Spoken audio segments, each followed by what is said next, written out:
नमस्कार, आप देख रहे हैं स्पोर्ट्स चैट। मैं हूं शशांक सिंह। खबर जुड़ी हुई है भारत और ऑस्ट्रेलिया की सीरीज से। वनडे सीरीज के लिए ऑस्ट्रेलिया ने अपनी टीम का अनाउंसमेंट कर दिया है और टेस्ट सीरीज में जो पहले दो टेस्ट के बाद इतनी बुरी हार ऑस्ट्रेलिया को झेलनी पड़ी है, उसके बाद वनडे में जैसा कि उम्मीद की जा रही थी, टीम में ऐसे बदलाव हुए हैं जो भारत को भारत में कड़ी टक्कर दे सकते हैं। और ऐसे नाम शामिल हो गए हैं जिन पर एक समय पे सवाल था, लेकिन वो फिट होकर वो पूरी तरह से शामिल हो गए हैं। और साथ ही साथ में भारत को ये टीम क्या कड़ी चुनौती देगी, सबसे पहले मैं आपको टीम दिखाऊंगा और उसके बाद फिर हम भारतीय टीम दिखाएंगे। फिर दोनों की टीमों का हेड टू हेड रिकॉर्ड जानेंगे कि आखिर किसका पलड़ा भारी होने वाला है वनडे सीरीज में। तो सबसे पहले ऑस्ट्रेलिया की स्क्वाड आपको दिखा देते हैं।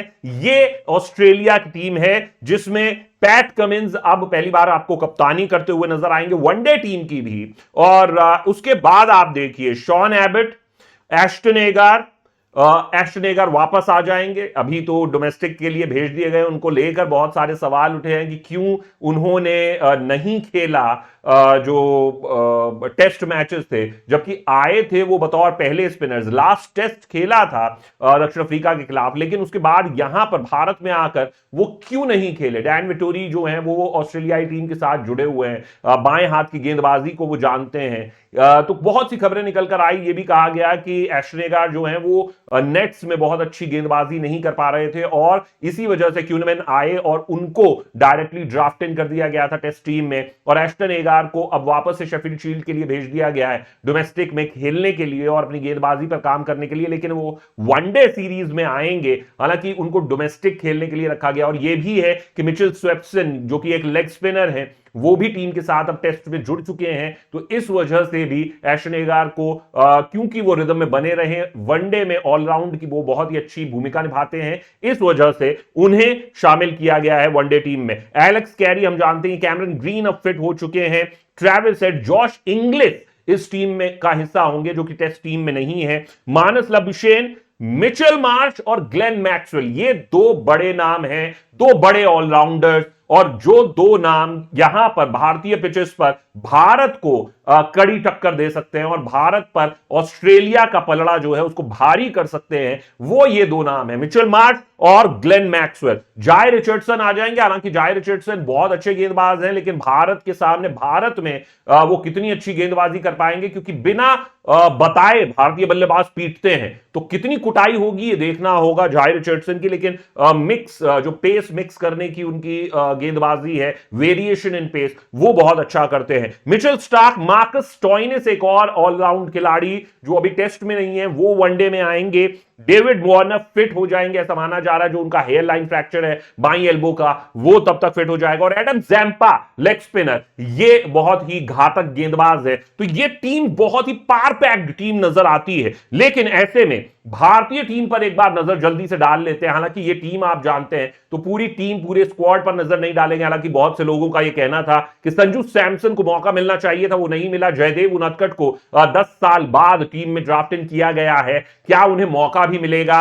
मुश्किल लगता है, लेकिन देखना होगा किस तरीके की पिचेस हैं। और अगर आप टीम कॉम्बिनेशन को देखेंगे तो रोहित शर्मा और शुभमन गिल, उसके बाद नंबर 3 विराट कोहली, श्रेयस अय्यर, केएल राहुल, हार्दिक पांड्या, ये आपके बल्लेबाजी क्रम के टॉप 6 होंगे। हालांकि रोहित शर्मा पहला वनडे नहीं खेलेंगे, तो वहां पर आप किसको उतारेंगे? क्या ईशान किशन जो कि एकमात्र और अतिरिक्त ओपनर है, या फिर सूर्य कुमार यादव को बतौर ओपनर आप इस्तेमाल कर सकते हैं, यह देखना होगा। उसके बाद नंबर 7, 8, 9 जो है वो आप स्पिनर्स खिला सकते हैं, ऑलराउंडर्स खिला सकते हैं, रविंद्र जडेजा, अक्षर पटेल के रूप में, या फिर वॉशिंगटन सुंदर, या फिर कुलदीप यादव के रूप में आप 7, 8, 9 रख सकते हैं। नहीं तो अगर आपको अतिरिक्त गेंदबाज चाहिए होगा तो शार्दुल ठाकुर फिर एक बार से भूमिका निभाते हुए नजर आएंगे, और फिर शमी और सिराज, ये आपकी प्लेइंग 11 होगी। तो तगड़ा मुकाबला वनडे में आप एक्सपेक्ट कर सकते हैं। लेकिन मेरे दोस्त, क्या हेड टू हेड रिकॉर्ड रहा है, कैसे ये दोनों टीमें जो हैं अभी तक फेयर की हैं? यहां पर आप हेड टू हेड रिकॉर्ड देख रहे हैं, 143 कुल वनडे मैचेस दोनों टीमों के बीच में हुए हैं,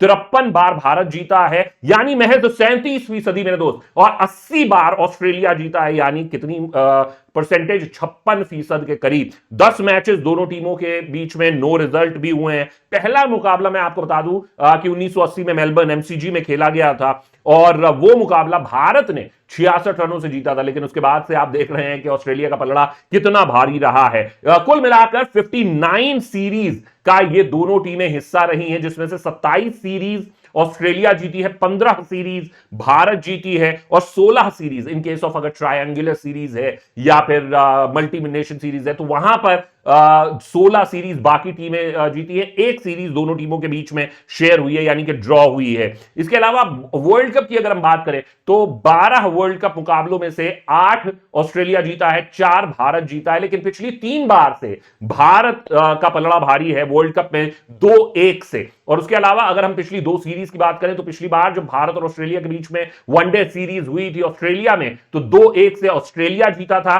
लेकिन जब 2019-20 में भारत में मुकाबला हुआ था वनडे का दोनों टीमों के बीच में तो भारत ने 2-1 से सीरीज जीती थी। यानी there is nothing to pick, there is nothing to choose between the two sides. कौन जीतेगा ये तो जो उस दिन अच्छा खेलेगा, क्योंकि यहां पर कंडीशंस जो है वो आपको उस तरीके से नहीं मिलेंगी कि बिल्कुल 100% बैटिंग कंडीशंस या 100% बॉलिंग कंडीशंस। ये अच्छी पिचेस पर मुकाबला होगा, हालांकि बैटिंग कंडीशंस होंगी, बड़े स्कोर्स आपको नजर आएंगे। लेकिन भारतीय टीम वनडे सीरीज जीतना चाहेगी। इस साल वनडे वर्ल्ड कप है, देखना होगा, दोनों टीमें तगड़ी नजर आती है। लेकिन आपकी क्या राय है वो हमें बताना मत भूलिएगा। आप देख रहे हैं स्पोर्ट्स चैट, मैं हूं शशांक सिंह, नमस्कार।